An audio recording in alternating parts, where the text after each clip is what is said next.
Price Lord. ஒரு நிமிஷம் எல்லாம் நம்ம ஜெபம். ஆண்டவரே உமக்கு ஸ்தோத்திரம் ஸ்தோத்திரம் ஸ்தோத்திரம் ஸ்தோத்திரம் ஸ்தோத்திரம். பரிசுத்த ஆவியானவரே, இந்த கடைசி நாட்களில் ஆண்டவரே உம்முடைய வருகைக்கான ஆயத்தமான அந்த நேரத்தில் நாங்கள் ஆண்டவரே இந்த உலகத்தில் முடிவை எதிர்பார்த்து கொண்டிருக்கிற நாட்களில் உம்மை ஆண்டவரை அறியவும் உடைய ஆண்டவரே ஸ்தோத்திரம் ஸ்தோத்திர ராஜ்யத்துக்கு நாங்கள் ஆயத்தப்படவும் பரிசுத்தப்படவும் கத்த கிருபை செய்யும். இப்போது உங்கள் பிரசனத்தில் எங்களை ஒப்புக் கொடுக்கிறோம். இயேசுவின் நாமத்தில் ஜெபிக்கிறோம் பிதாவே, ஆமென். வேதத்தில் நான் ஒரு பகுதியை வாசிக்கலாம். மத்தேயு எழுதின சுவிசேஷம் 25ஆம் அதிகாரம் 1ஆம் வசனத்தில் வாசிக்கும்போது, அப்பொழுது பரலோக ராஜ்யம் தங்கள் தீவெட்டிகளை பிடித்து கொண்டு மணவாளனுக்கு எதிர்கொண்டு போக புறப்பட்ட 10 கன்னிகளுக்கு ஒப்பாயிருக்கிறது. நான் போன வாரம் கன்னியை என்கிற தலைப்பில் பேசினேன். இந்த நாளில் ஸ்தோத்திரம் 10 என்கிற தலைப்பில் உங்களோடு பேச போகிறேன். அருமையானவர்களே, 10 என்பது ஸ்தோத்திரம் ஒரு எண்ணிக்கைக்கு பூர்ணம். இதுக்கு மேலே நம்பரே கிடையாது. 0 to 9 என்று சொல்லுவார்கள், இல்லாவிட்டால் 1 to 10 என்று சொல்வார்கள். இதுதான் ஸ்தோத்திரம். இதுக்கு மேலே ஒரு நம்பர் கிடையவே கிடையாது. ஆகையினாலே இந்த 10 என்பது இதுக்கு மேல் இல்லாத ஒரு ஸ்தோத்திரம். 10 கன்னிகள் என்பது உலகம் முழுவதும் இருக்கிற சபைகள். அதை அப்போஸ்தலனாகிய பவுல் ஸ்தோத்திரம் 2 கொரிந்தியர் 11ஆம் அதிகாரம் 2ஆம் வசனத்தில் வாசிக்கும் போது, நான் உங்களை கற்புள்ள கன்னியாக கிறிஸ்து என்னும் ஒரே புருஷனுக்கு ஒப்பு கொடுக்க நியமித்தபடியால் அப்படி என்று வாசிக்கிறோம். ஸ்தோத்திரம், கற்புள்ள கன்னியாக. ஸ்தோத்திரம், இங்கே 10 கன்னியை பார்க்கிறோம், அங்கு கன்னி என்கிற ஒரே வார்த்தையை பார்க்கிறோம். அப்படியானால் உலகம் முழுதும் இருக்கிற எல்லா சபைகளுக்கும் இது ஒரு ஸ்தோத்திரம் பொருத்தமான இயேசு கிறிஸ்து சொன்ன ஒரு உதாரணம், இல்லாவிட்டால் ஒரு ஓமை, இல்லாவிட்டால் அவருடைய வருகைக்குடைய அடையாளத்தை முன்குறித்து அவர் சொன்னார். இந்த முன்குறித்தப்பட்ட காரியங்களை இன்றைக்கு நிறைய பேர் அறியாமலும் உணராமலும் இருக்கிறார்கள். ஸ்தோத்திரம், கிறிஸ்து என்கிற புருஷனுக்கு நியமிக்கப்பட்ட கன்னி. கன்னி என்பது ஒன்றை குறிக்கிறது. ஆனால் இங்கே 10 என்று சொல்லப்பட்டிருக்கிறது. 10 என்றதும் ஸ்தோத்திரம் உலகம் முழுவதும் ஒப்பிட்டு சொல்லப்படுகிற ஒரு ஓமையாக இருக்கிறது. சரி, இப்பொழுது நாம் பார்க்கலாம். தேவனுடைய பிள்ளைகளே, இந்த முதல்ல நாம் பார்க்க போகிறோம் ஸ்தோத்திரம், நாம் தேவனுடைய ஆலயம். நாம் எல்லாரும் தேவனுடைய ஆலயம் என்று வேதம் சொல்கிறது. 1 கொரிந்தியர் 3ஆம் அதிகாரம் 15ஆம் 16ஆம் வசனத்தில் வாசித்தால் இவைகளை நாம் பார்த்து கொள்ளலாம். ஆனால் அதற்கு முன்பதாக நாம் அறிய வேண்டிய சில காரியங்கள் உண்டு. ஸ்தோத்திரம், ஆலயத்தில் 2 வகை உண்டு. 10 ஆலயம் உண்டு. 10 ஆலயத்தை நான் ஒரு நாள் ஸ்தோத்திரம் ஒரு டைம் எடுப்பேன். என்னுடைய சபையில் நான் எடுத்ததுனால் அதை நான் திரும்ப எடுக்க விரும்பவில்லை. ஆனாலும் ஒன்றை நான் சொல்கிறேன். ஸ்தோத்திரம், 2 ஆலயத்தை குறித்து சொல்ல போகிறேன். ஒன்று ஆசரிப்பு கூடாரமாகிய ஆலயம். இது நடமாடும் ஆலயம். இது எங்கும் மூவபுள் ஆலயம், இல்லாவிட்டால் போகடமெல்லாம் மனிதன் போகடமெல்லாம் கூட வருகிறது. இது நம்முடைய சரீர ஆலயத்துக்கு ஒப்பிடப்பட்டிருக்கிறது. இன்னொன்று சாலோமன் கட்டின ஸ்தோத்திர அஸ்திவாரம் உள்ள ஆலயம். நம்முடைய ஆண்டவராகிய தேவன் ஒரே பேரான குமாரனா இயேசு கிறிஸ்து ஸ்தோத்திரம் நமக்காக அஸ்திவாரம் இல்லாத கைவேலை இல்லாத நித்திய ஆலயத்தை ராஜ்யத்தை நமக்காக கட்டி கொண்டிருக்கிறார். அந்த ஆலயத்திற்கு, அந்த ராஜ்யத்துக்கு நாம் போக நாம் எப்பொழுதும் ஆயத்தம் உள்ளவர்களாய் பரிசுத்தம் உள்ளவர்களாய் இருக்க வேண்டும். இப்பொழுது இந்த நடமாடும் ஆலயத்தை முதலில் பார்க்கலாம். இது ஆசரிப்பு கூடாரம். ஸ்தோத்திரம், நாமும் நடமாடுகிற ஆலயம். நாம் எல்லாரும் தேவனுடைய ஆலயமா இருக்கிறோம். ஸ்தோத்திரம், ஒரு ஏரியா விட்டு ஒரு ஏரியா நடமாடுகிறது போல நம்முடைய வாழ்க்கையில ஸ்தோத்திரம் ஆசரிப்பு கூடாரத்துக்கு ஒப்பிடப்பட்டிருக்கிறது. முதல் நான் நம்முடைய ஆலயமாகிய ஆசரிப்பு கூடாரத்தை பார்க்கலாம். இது 10 என்கிற தலைப்பிலே காணப்படுகிறது. முதலாவது ஆசரிப்பு கூடாரமாகிய ஆலயத்திலே ஸ்தோத்திரம் தூண்களாகவும் ஸ்தோத்திரம் தொங்கு திரைகளாகவும் மூடு திரைகளாகவும் ஸ்தோத்திரம் மகா பரிசுத்தலம் பரிசுத்தலம் பிரகாரம் என்று சொல்லி அங்கேயும் பிரிக்கப்பட்டிருந்தது. முதல்ல ஸ்தோத்திரம் யாத்திராகமம் எழுதின புத்தகம் 38ஆம் அதிகாரம் 12ஆம் வசனத்தை வாசிப்பீர்களானால், யாத்திராகமம் 38ஆம் அதிகாரம் 12ஆம் வசனத்தை ஒருத்தர் வாசிப்போமே. பக்கத்து தொங்கு திரைகள் 50 முழம், அவைகளின் தூண்கள் 10, அவைகளின் பாதங்கள் 10. எல்லோரும் சொல்லுவோமா? தூண்கள் 10, பாதங்கள் 10.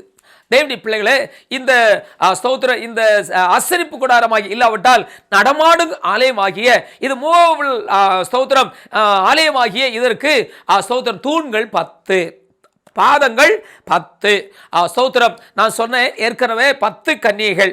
ஸ்தோத்திரம், வெளிப்படுத்தல வாசிக்கும் போது ஜெயங்கொண்ட எவனும் தேவனுடைய ஆலயத்தில் தூணாக்குவேன் என்று வேதம் சொல்கிறது. நீங்கள் வெளிப்படுத்தல வாசிப்பீர்களானால் ஸ்தோத்திரம் ஜெயங்கொண்ட எவர்களும் தேவனுடைய ஆலயத்தின் தூண்கள்.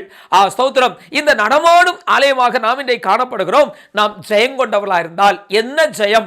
பாவத்தில் ஜெயம், உலகத்துடைய அசுத்த இச்சைகள் ஜெயம். ஸ்தோத்திரம். நம்முடைய ஆசை இச்சைகளை சிலுவையில் அறையக்கூடிய ஜெயம் பெற்றவர்களாக இருப்போமானால் அந்த மகிமைக்கு நாம் பங்குள்ளவர்களாக இருப்போம், அந்த மேன்மைக்கு நாம் பங்குள்ளவர்களாக இருப்போம். 10 தூண்கள். இந்த 10 தூண்களையும் பேஸ் பண்ணக்கூடிய, நிறுத்தக்கூடிய 10 பாதங்கள். ஆக ஸ்தோத்திரம், 10 தூண்களுக்கும் 10 பாதம் இருக்கிறது, 10 கற்பனை இருக்கிறது போல, 10 தேவனுடைய சட்டம் திட்டங்கள் இருக்கிறது போல, ஸ்தோத்திரம் 10 உபதேசங்கள் இருக்கிறது போல தேவனுடைய மகிமைக்குரிய அனுபவம் இருக்கிறத நாம் பார்க்கலாம். ஸ்தோத்திர யாத்திராகமம் 36ஆம் அதிகாரம் 8ஆம் வசனத்தை வாசிப்பீர்களானால், யாத்திராகமம் 36ஆம் அதிகாரம் 8ஆம் வசனத்தை ஒருத்தர் வாசிப்போமே. வேலை செய்கிறவர்களாகிய ஞான இருதயம் உள்ள யாவரும் வாசஸ்தலத்தை உண்டாக்கினார்கள். அதற்கு திரித்த மெல்லிய பஞ்சு நூலாலும் இளநூலாலும் இரத்தாம்பர நூலாலும் சிவப்பு நூலாலும் வினோத நெசவு வேலையாகிய கேருபீன்கள் உள்ள 10 மூடு திரைகளை. அடுத்து 10 கேருபீன்கள் உள்ள மூடு திரை என்று வாசிக்கிறோம். ஸ்தோத்திரம். கவர் பண்ணப்பட்ட பரிசுத்த அனுபவம். இல்லாவிட்டால் கேருபீன் என்ன செய்யும்? எப்பொழுதும் துதித்து கொண்டிருக்கும், எப்பொழுதும் தேவனோடு உறவாடி கொண்டிருக்கும், தேவனோடு பார்த்து ஸ்தோத்திரம் அவரை மகிமைப்படுத்தி கொண்டிருக்கும். ஆக அடுத்து ஞான இருதயம் உள்ளவர்கள், தேவனுக்கு பயப்படுகிற ஞானம், ஞான இருதயம் உள்ளவர்கள் ஸ்தோத்திரம் 10 கேருபீன்களால் நிறைந்த மூடுதிரையை உருவாக்கணும். ஸ்தோத்திரம். ஒரு அபிஷேகம் பெற்றவர்கள், ஒரு ரட்சிக்கப்பட்டவர்கள் தங்களுடைய சிந்தையினாலே, ஸ்தோத்திரம் கிரிகளினாலே தங்களுடைய ஸ்தோத்திரம் எப்பொழுதும் துதித்து துதித்து துதித்து ஸ்தோத்திரம் கேருபீன்களை போன்ற ஒரு மகிமை உள்ள ஒரு மூடுதிரையை போல நம்முடைய ஜீவியம் காட்சியளிக்க வேண்டும். அதை அப்போஸ்தலனாகிய பவுல் சொல்லும்போது சொன்னார், நீங்கள் ஸ்தோத்திரம் என்னுடைய நிறுவங்கள் என்று சொன்னார். நாம் ஸ்தோத்திரம் நடமாடுகிற, தேவனை துதிக்கிற, தேவனை மகிமைப்படுத்துகிற நாம் ஒரு ஸ்தோத்திரம் ஆசரிப்பு கூடாரம், இல்லாவிட்டால் ஸ்தோத்திரம் ஆண்டவரோடு உறவாடுகிற அனுபவம் உடையது. அதை தாவீது இடத்துல சொல்லும் போது 10 நரம்பு வீணையினாலும் அவரை நான் கீர்த்தனம் பண்ணுவேன். சங்கீதம் 33ஆம் சங்கீதம் 2ஆம் வசனத்தை வாசிப்பீர்களானால் சங்கீதக்காரன் தாவீது சொல்கிறார், வாசிப்போமே. சுரமண்டலத்தினால் கர்த்தரை துதித்து 10 நரம்பு வீணையினாலும் அவரை கீர்த்தனம் பண்ணுங்கள். 10 நரம்பு வீணையினால் அவரை கீர்த்தனம் பண்ணுங்கள். ஸ்தோத்திரம். அப்படி என்றால் என்ன?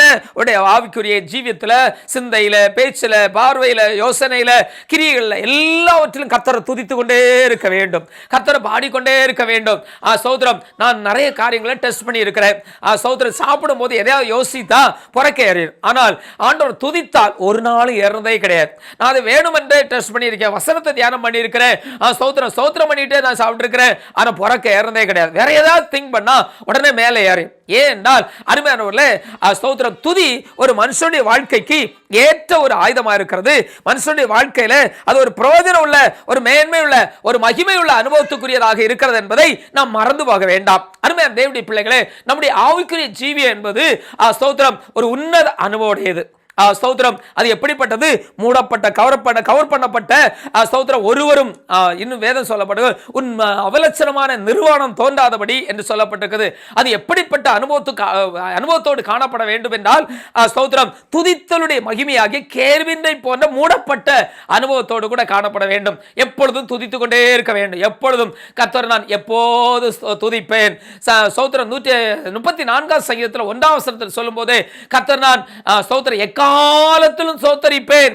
பிரச்சனை வரும்போதும் துதிப்பேன், பாடு வரும்போதும் துதிப்பேன், ஸ்தோத்திர கஷ்டம் வரும்போதும் துதிப்பேன், கண்ணீர் வரும்போதும் துதிப்பேன். எக்காலத்தும் துதிக்கிற ஒரு கிறிஸ்தவ அனுபவம் ஒரு கிறிஸ்தவனுக்கு இருந்தால் அவன் தேவனுடைய பிள்ளை.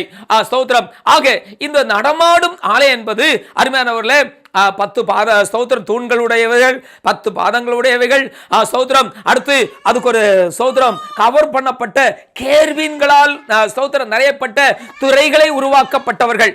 நாம் ஸ்தோத்திரம், நான் ரட்சிக்கப்பட்ட சமயத்தில் எனக்கு ஸ்தோத்திரமே வராது, ஆனால் நாள் போக போக போக போக வாயிலெல்லாம் என்ன அறியாமலே ஸ்தோத்திரம் வருது. எதெடுத்தாலும் கர்த்தரை துதிக்க வேண்டும் என்று இருக்கிறது. காரணம், அந்த கேருபீனுடைய அனுபவம் வர வர வர, அந்த உன்னத அனுபவம் வரும்போது அவன் வாயில ஸ்தோத்திரம் தன்னை அறியாமலே அவன் துதிக்க ஆரம்பிக்கிறார். அது எப்போதும் துதிக்கிறார். அதனால் தான் தாவீது சொல்லும்போது சொன்னார், நான் கர்த்தரை எக்காலத்திலும் ஸ்தோத்தரிப்பேன், நான் எப்போதும் அவரை துதித்துக் கொண்டிருப்பேன், எப்போதும் அவரோடு உறவாடுவேன் சொன்னார். ஸ்தோத்திர யாத்திரை 26ஆம் அதிகாரம் கடைசியாய் இந்த 15 முடிக்க போறேன். 26ஆம் அதிகாரம் 16ஆம் வசனத்தை வாசிக்கும் போது, ஒவ்வொரு பலகையும் 10 முழ நீளமும் 1.5 முழ அகலமாய் இருக்க வேண்டும். அடுத்து ஸ்தோத்திரம் இதை சுத்தி மூடுறதுக்கு பலகைகள் வைக்கப்பட்டிருந்தது. சகோதர சரீரம் என்கிற ஒரு ஆலயம் இருக்கிறது போல, சரீரம் என்கிற ஒரு அழியக்கூடிய சரீரம் இருக்கிறது போல இந்த பலகை செல்லடிக்கலாம், இல்லாவிட்டால் அதை கொளுத்தின எரிக்கலாம். அதே போல இந்த சரீரமாகிய ஆலயத்தில் 10 விதமான ஸ்தோத்திரம், எப்படி 10 நீளம் உள்ள பலைகள் இருந்துச்சு. ஸ்தோத்திரம் 10 முளை என்பதும் இன்னும் சொல்லப்பட்டால் அழியாத மகிமைக்குரிய அனுபவத்திற்கு நம்முடைய ஜீவத்தை ஒப்புக் கொடுக்க 10 முழம் பலகைகள் என்ன செய்து ஸ்தோத்திரம் 1 முழம் அகலம். ஸ்தோத்திரம் அதை தாவீதிடத்தில் சொல்லும்போது சொன்னார், எனக்கும் மரத்துக்கும் 1 அடி தூரம் தான் இருக்கிறது என்று.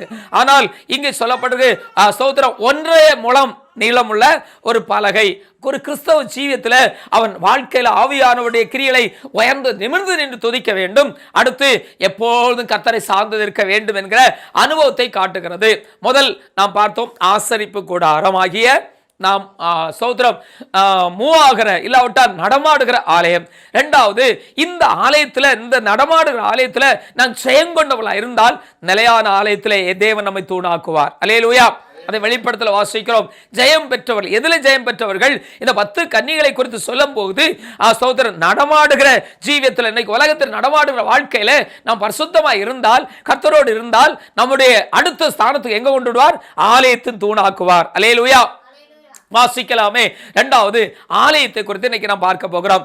சகோதர 7 காரியங்கள், இந்த 10 விதத்தில் 10ம் 7 விதமான அனுபவத்தோடு உங்களோடு பேச போகிறேன். சகோதர வாசிப்போமே. சகோதர 1 ராஜாக்கள் 6ஆம் அதிகாரம் 3ஆம் வசனம். ஆலயமாகிய அந்த மாளிகையின் முகப்பிலே அவன் கட்டின மண்டபம் ஆலயத்தின் அகலத்திற்கு சரியாய் 20 முழ நீளமும் ஆலயத்துக்கு முன்னே 10 முழம் அகலமாய் இருந்தது. அடுத்து ஆலயம். இந்த ஆலயத்துக்கு ஸ்தோத்திரம் அருமையானவர்களே, முன்பகுதியிலே 10 முழ அகலமான ஒரு ஸ்தோத்திரம் சுவர் போன்ற இல்லாவிட்டால் 10 முழம் முன்முகப்பு காணப்பட்டது. ஸ்தோத்திரம் ஒரு கிறிஸ்தவ ஜீவியத்தில் 10 விதமான கட்டளை எப்படி தேவன் கொடுத்தாரோ 10 விதத்திலும் அவன் எந்த விதத்திலும் குறையில்லாமல் நிறைவுள்ளவனாய் பூர்ணப்பட்டவனாய் ஸ்தோத்திரம் எந்த ஒரு காரியத்தையும் நீங்க வீட்டை கூட பாருங்க, பின் சைடு அழகுபடுத்துவதை காட்டிலும் முன் சைடு அழகுபடுத்துவார்கள். டைல்ஸ் எல்லாம் ஒட்டி. அது என்ன என்று சொன்னால் ஆலயத்தை பாருங்கள், அந்த முகப்பை பார்த்தோன்னே அறிந்து கொள்ளலாம். ஸ்தோத்திரம் ஒரு மனிதனுடைய முகத்தை பாருங்கள், அந்த முகத்தை பார்த்தே சொல்லலாம் இவங்க சரியானவங்க, இவங்க சரியில்லாதவங்க, இவங்க குற்றம் உள்ளவங்க, இவங்க குறை உள்ளவங்க, இவங்க பொல்லாதவங்க என்று அந்த முகப்பை பார்த்து அறிந்து கொள்ளலாம். ஆகையினாலே இந்த 10 முழம் முகப்பும் நம்முடைய ஆவிக்குரிய ஜீவியத்துடைய 10 விதமான அனுபவங்கள். உன் பேச்சு, நட, உடை, ஸ்தோத்திரம் பாவனைகள், சிந்தனைகள், இந்த 10 விதமான அனுபவம் இந்த முகப்புல சரியா இருக்கணும். அதான் உலகத்தால் சொல்லுவான், உள்ளத்தின் அழகு ஸ்தோத்திரம் அகத்தின் அழகு முகத்தில் தெரியும், உள்ள இருக்கிறதான் தெரியும். இது எதை காட்டுகிறது? 10 விதமான ஆவிக்குரிய அனுபவத்தில் ஜெயம் கொண்டவர்கள் இந்த ஆலயத்துடைய மகிமையுடைய முகப்பை போல மேன்மைக்குரியவர்களாய் இருப்பார்கள் என்று வாசிக்கிறோம். இரண்டாவதாக 1 ராஜாக்கள் 7ஆம் அதிகாரம் 10ஆம் வசனத்தை வாசிக்கும் போது, அஸ்திபாரம் 10 முழ கற்களும் 8 முழ கற்களுமான வெளியேறப்பெற்ற பெரிய கற்களாய் இருந்தது. அடுத்து இந்த அஸ்திவாரம் என்று இருக்கிறது. அருமையானவர்களே, அஸ்திவாரம் பூமிக்கு உள்ளே இருக்கிறது. ஒரு ஸ்தோத்திரம் ஒரு ஆவிக்குரிய கிறிஸ்தவன் அந்தரங்கமான பரிசுத்தம் உள்ளவன், அந்தரங்கமான தேவனுடைய அபிஷேகம் உள்ளவன், அந்தரங்கமா தேவனோடு உள்ள உறவுள்ளவன். இந்த 10 முழம் ஸ்தோத்திரம் விலையேற பெற்ற அஸ்திவார கற்கள். ஒரு கிறிஸ்தவன் என்றால், ஒரு ஆவிக்குரிய தேவனுடைய பிள்ளை என்றால் அவன் மறைமுகமாக அந்தரங்கத்தில் விலையேற பெற்ற அனுபவம் உண்டு. எனக்கு பைபிள் காலேஜ் எடுத்த ஒரு மாஸ்டர் எனக்கு தெரியும். அவர் ரொம்ப வயதானவர், அப்பொழுது 84 வயது. அவர் எப்பொழுதுமே ஆண்டவரோடு பேசிக்கொண்டே நான் போகிறதை என்னுடைய ஸ்தோத்திரம் கூட இருக்கிற ஃப்ரெண்ட்ஸ் எல்லாம் செய்வாங்க, அவர் ஃபாலோ பண்ணி பின்னாடியே சுற்றி பார்ப்பாங்க. எப்போவுமே இளமையானவர்கள் எல்லாம் முதியவர்களை கிண்டல் பண்ணுறதும் ஸ்தோத்திரம் அவங்களுடைய காரியங்களை என்ன செய்து உற்று கவனிக்கிறவர்களாக இருப்பார்கள். அதில் என்னுடைய நண்பர்கள்லாம் பலர் அப்படி கவனித்தார்கள். அவர் சொல்வார்கள், என்னுடைய நண்பர்களாக சொன்னார்கள், அவர் எப்பொழுதும் தேவனோடு முகமாக பேசுகிறது போல் பேசிக்கொண்டே போகிறார் என்று. அருமையான தேவனுடைய பிள்ளைகளே, ஸ்தோத்திரம் இந்த 10 முழ அஸ்திவாரம் விலையேற பெற்ற கல். அந்தரங்க வாழ்க்கையில நீ தேவனோடு உறவாடு, அந்தரங்க வாழ்க்கையில தேவனுக்கு உனக்கு ஒரு நெருங்கிற ஐக்கியத்தை உண்டாக்கு. இது ஆவிக்குரிய அனுபவத்தை காட்டுகிறது. ஸ்தோத்திரம் நீ நிலையான மேன்மைக்குரிய மகிமைக்குரியவனாய் காணப்பட வேண்டுமானால் அந்த அனுபவத்துக்கு இருக்க வேண்டும். அடுத்து நீங்க 2 நாளாகவும் 4ஆம் அதிகாரம் 1ஆம் வசனத்தை வாசிப்பீர்களானால், அன்றியும் 20 முழ நீளமும் 20 முழ அகலமும் 10 முழ உயரமுமான வெண்கல பலிபீடம் பலிபீடத்தையும் அடுத்து ஒரு பலிபீடம், எரிந்து தகனித்து கொண்டிருக்கிற ஒரு பலிபீடம். ஒரு கிறிஸ்தவனுக்குள்ள ஸ்தோத்திரம், இயேசு கிறிஸ்து சொல்லும்போது சொன்னார், ஒருவன் என்னை பின்பற்றுகிறவனா இருந்தால் அவன் தன்னை தான் வெறுத்து தன் சிலுவை எடுத்துக்கொண்டு என்னை பின்பற்ற கடவார். சிலுவை எதற்கு தெரியுமா? நம்முடைய பாவங்களை, நம்முடைய நேச்சரை, நம்முடைய சுபாவத்தை அறையிறது. இன்னைக்கு நிறைய கிறிஸ்தவர்கள் சிலுவைங்கிறது என்ன தெரியாது. சோதரம், பல கிறிஸ்தவர்கள் சின்ன தொங்குல சோதர செயின்ல ஒன்று போட்டிருப்பார்கள், இது நான் சிலுவை போட்டு நான் கிறிஸ்தவன் அடையாளம் என்று சொல்லி.